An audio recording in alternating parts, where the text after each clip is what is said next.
Assalamualaikum warahmatullahi wabarakatuh. We are from Group 7, and in this occasion we will deliver material regarding the selection of digital media tools. Before that, allow us to introduce ourselves, please. My name is Satya Diningse and my friend is Rindang Swi Pramesti. The material will be delivered alternately by me and Rindang. And apologies in advance because we will deliver the material in Bahasa.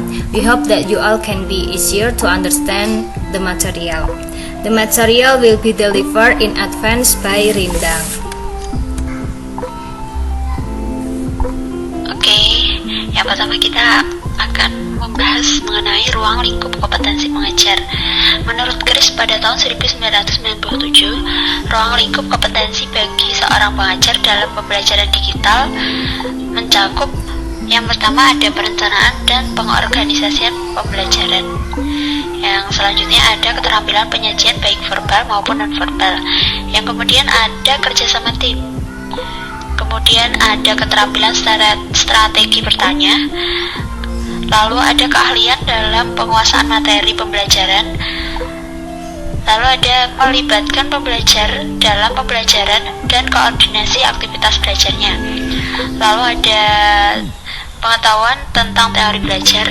Selanjutnya ada pengetahuan tentang pembelajaran digital. Lalu ada pengetahuan tentang perencanaan pembelajaran. Yang terakhir ada penguasaan media pembelajaran. Nah, yang akan kita bahas kali ini yaitu mengenai pengetahuan tentang pembelajaran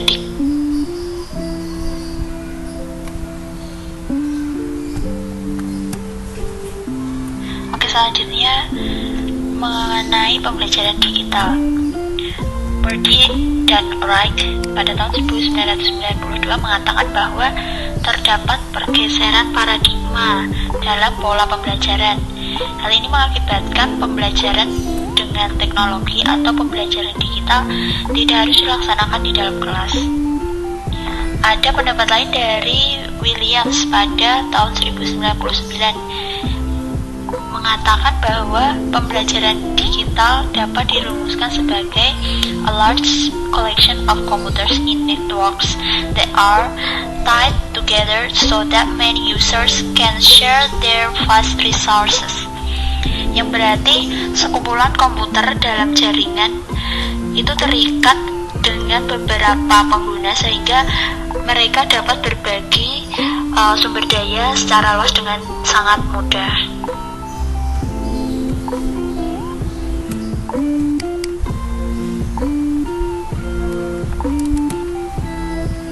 Media pembelajaran dalam proses belajar mengajar itu sejalan dengan bagaimana guru menghadapi sifat-sifat dari siswanya, sehingga guru itu dapat menyesuaikan alat belajar apa yang cocok untuk digunakan mengajar pada muridnya. Sebagai contoh, video conference pada keadaan sekarang, yang keadaan pandemi ini, mungkin pemilihan media pembelajaran dalam proses belajar mengajar itu sejalan dengan bagaimana guru menghadapi sifat-sifat dari siswanya, sehingga guru itu dapat menyesuaikan alat belajar apa yang cocok untuk digunakan mengajar pada muridnya. Sebagai contoh, video conference pada keadaan sekarang, yang keadaan pandemi ini, mungkin sangat baik digunakan karena guru atau dosen dapat memberi kelas tanpa melakukan tatap muka, sehingga tindakan ini dapat mengurangi resiko menyebarnya COVID-19.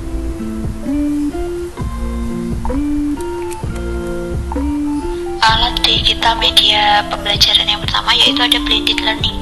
Blended learning sendiri terdiri dari dua kata, yaitu blended dan learning. Blended sendiri berarti kombinasi atau campuran, sedangkan learning berarti belajar. Istilah lain dari blended learning adalah hybrid course. Hybrid sendiri berarti campuran atau kombinasi, sedangkan course berarti mata kuliah atau mata pelajaran. Blended learning mengacu pada pembelajaran yang mengkombinasikan antara tatap muka atau face-to-face dengan pembelajaran berbasis komputer, baik secara online maupun offline. Saat ini pembelajaran berbasis blended learning dilakukan dengan menggabungkan pembelajaran tatap muka, teknologi cetak, teknologi audio, teknologi audiovisual, teknologi komputer, maupun teknologi e-learning atau mobile learning.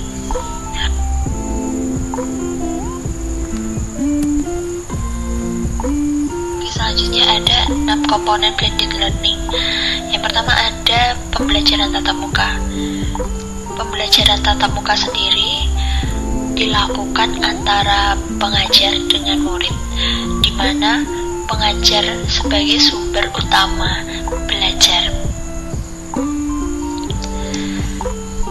Pengajar akan menyampaikan materi pembelajaran, melakukan tanya jawab, diskusi, memberikan tugas, memberi bimbingan, dan melakukan ujian.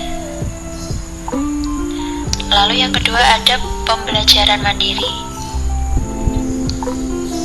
Pembelajaran mandiri yaitu berupa pengajar akan memberikan tugas mandiri kepada siswa atau murid, misalnya menggunakan modul atau lembar kerja siswa.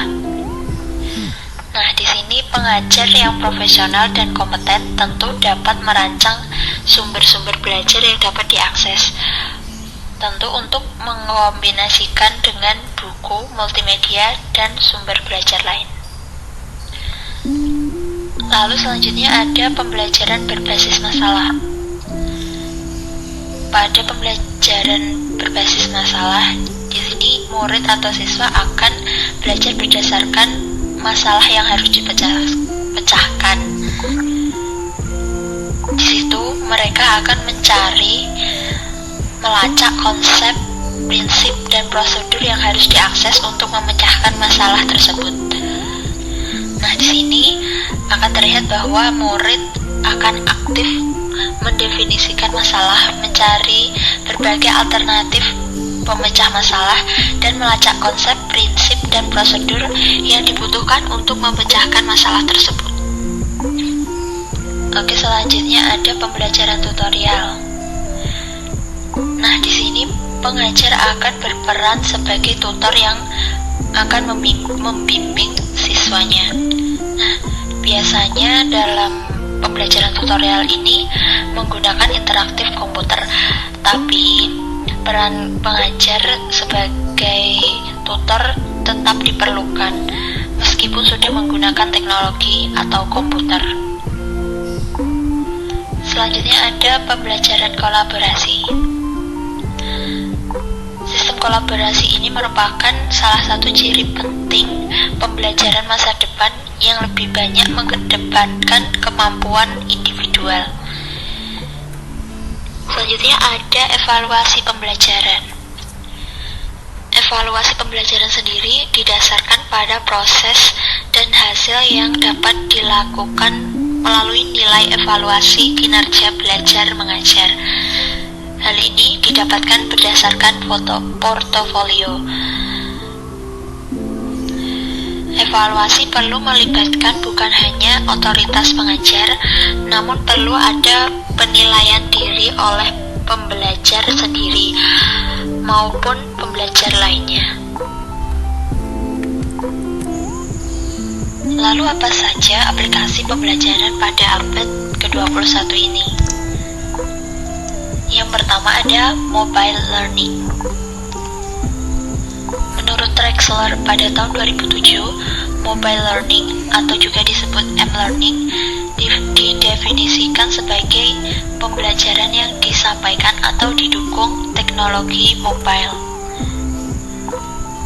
Lalu selanjutnya menurut O'Malley dan kawan-kawan pada tahun 2003 menyatakan bahwa mobile learning adalah pembelajaran apapun yang terjadi ketika pembelajar tidak dilakukan lokasi yang tetap dan telah ditentukan, atau belajar yang terjadi ketika pembelajar mengambil keuntungan dari kesempatan belajar yang ditawarkan oleh teknologi mobile.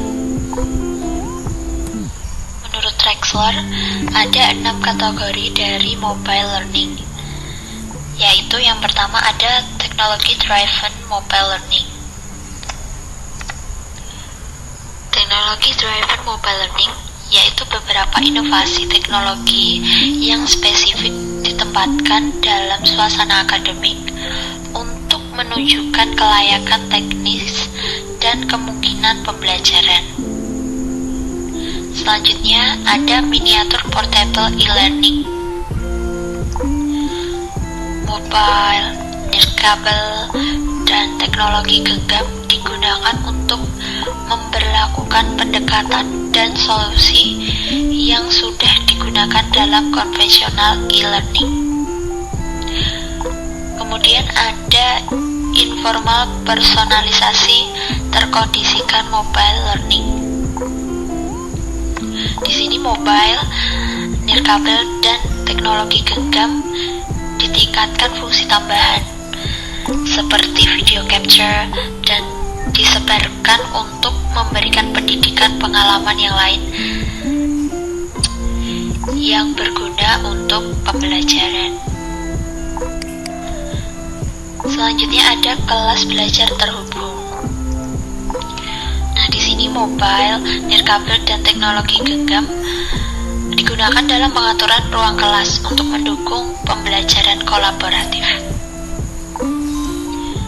Yang selanjutnya ada dukungan pelatihan ponsel.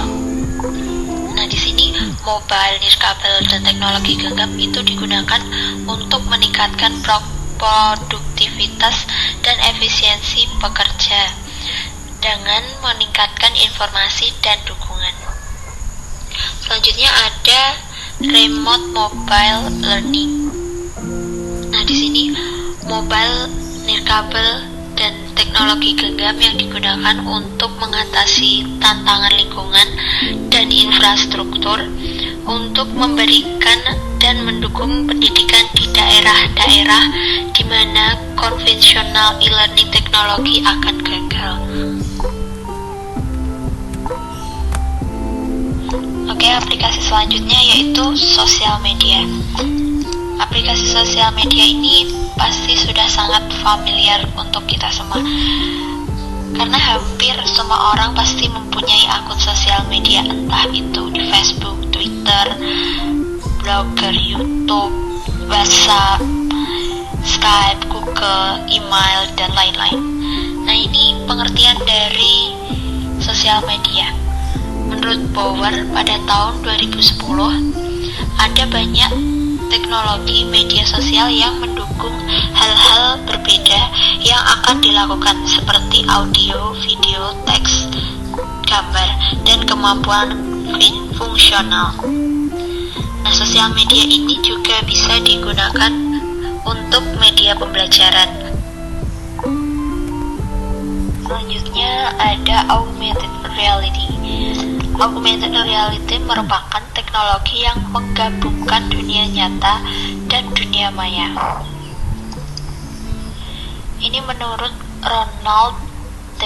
Azuma pada tahun 1997.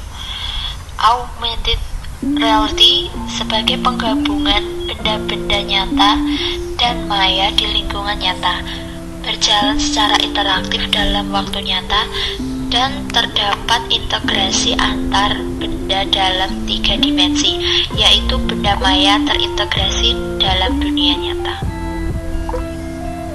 Menurut Kemdikbud, augmented reality adalah teknologi yang menggabungkan gambar, animasi 2 dimensi, dan ataupun 3 dimensi ke dalam sebuah lingkungan nyata, lalu memproyeksikan benda-benda maya tersebut secara realitas dalam waktu nyata. Ini contoh aplikasi pada augmented reality. Yang pertama ada Aurasma. Aurasma ini aplikasi penyedia beberapa material yang dapat digunakan. Bahkan aplikasi ini juga memungkinkan untuk saling berbagi. Selanjutnya, jika kalian ingin mengembangkan sendiri aplikasi augmented reality, bisa menggunakan aplikasi Unity dan Vuforia. Nah, ini aplikasi terakhir, yaitu virtual learning. Nah, ini ada pendapat dari Farley pada tahun 2011. Beliau menyatakan bahwa diskon pendidikan sebesar 50% dihapus dari Second Life, dunia virtual yang paling populer bagi para pendidik, sehingga menjadikannya terlalu mahal. Bagi yang nggak tahu Second Life itu aplikasi yang memungkinkan penggunanya memiliki kehidupan di dalam dunia virtual. Silahkan yang ingin mengetahui lebih lanjut dicari di Google-nya masing-masing.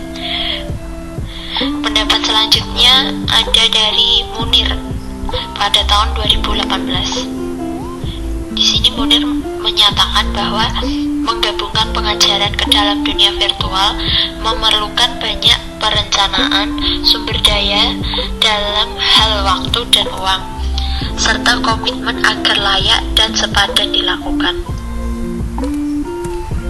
Oke, selanjutnya, pernahkah Anda mengunjungi rumah belajar? Situs yang dikelola oleh Kemendikbud ini merupakan salah satu upaya pemerintah untuk mengembangkan pendidikan di Indonesia.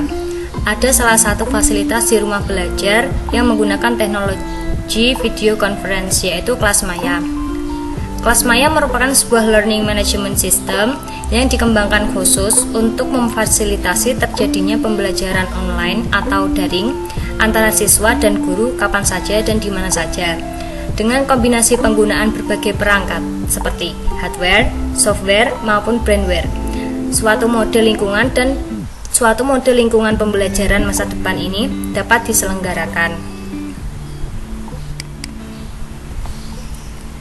Lalu, media pembelajaran berbasis digital interaktif untuk sekolah. Hadirnya teknologi digital, multimedia, dan internet yang didukung oleh perangkat lunak atau software dan perangkat keras atau hardware yang semakin mudah didapat dan biaya terjangkau. Buku konvensional akan diganti oleh buku digital atau e-book dan perangkat lunak edukasi. Ini adalah penghematan yang luar biasa dari ongkos cetak buku konvensional, tinta, dan kertas. Materi-materi pembelajaran apabila dibuat dalam bentuk buku digital interaktif dan perangkat lunak, dalam hal ini perangkat lunak edukasi, diharapkan dapat meningkatkan minat anak untuk belajar. Para guru atau pendidik dituntut agar dapat menyesuaikan dengan tren masa kini, yaitu era digital. Para guru diharapkan untuk meningkatkan kemampuannya dalam menggunakan komputer, tablet, smartphone, dan perangkat digital multimedia lainnya, serta memanfaatkannya pada kegiatan belajar mengajar di kelas. Penyampaian materi, tugas-tugas, dan ujian dapat dilaksanakan dalam suatu sistem manajemen kelas atau learning management system. Pemanfaatan game dalam kegiatan belajar mengajar, umumnya game-game dalam kategori edukasi.